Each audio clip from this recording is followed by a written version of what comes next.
తల్లిదండ్రులారా, మీ పిల్లలను మీరు చాలా ప్రేమిస్తున్నారు. ప్రేమించాలి, తప్పు కాదు. వారి కోసం చాలా ప్రయాసపడుతున్నారు, తప్పు కాదు. కానీ చేసి తప్పేంటో చెప్పమంటారా? వారి కొరకు లక్షల లక్షల లక్షల లక్షల రూపాయలు మీరు సంపాదిస్తున్నారే, అది మాత్రం తప్పే. బైబిల్లో దేవుడు ఏమన్నాడు తెలుసా? నీ పిత్రార్జితమును దీవిస్తానని చెప్పలేదు దేవుడు బైబిల్లో. నీ కష్టార్జితమును దేవుడు దీవించు. నీ కష్టార్జితము దీవెనందును, నీ కష్టార్జితమే దేవుడు దీవిస్తాడు అన్నాడు.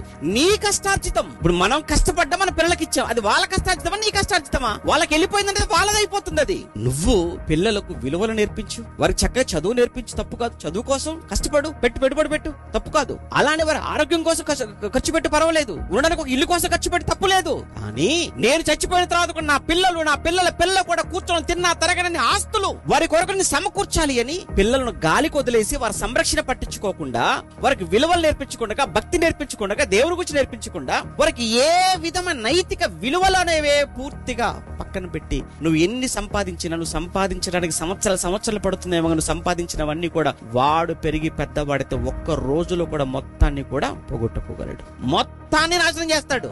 సంపాదించడానికి సంవత్సరాలు ఏమో కానీ పోగొట్టుకోవడానికి సంవత్సరాలు అవసరమా? వాడు చెడిపోవటానికి, వాడు పాడైపోవడానికి కారణం ఏంటో తెలుసా? నీ నిర్లక్ష్యం కదా. వాడికి డబ్బు సంపాదించడం ముఖ్యం అనుకున్నావు తప్ప వాడు కూర్చోబెట్టి విలువలు నేర్పించడం ముఖ్యం కాదనుకున్నావు.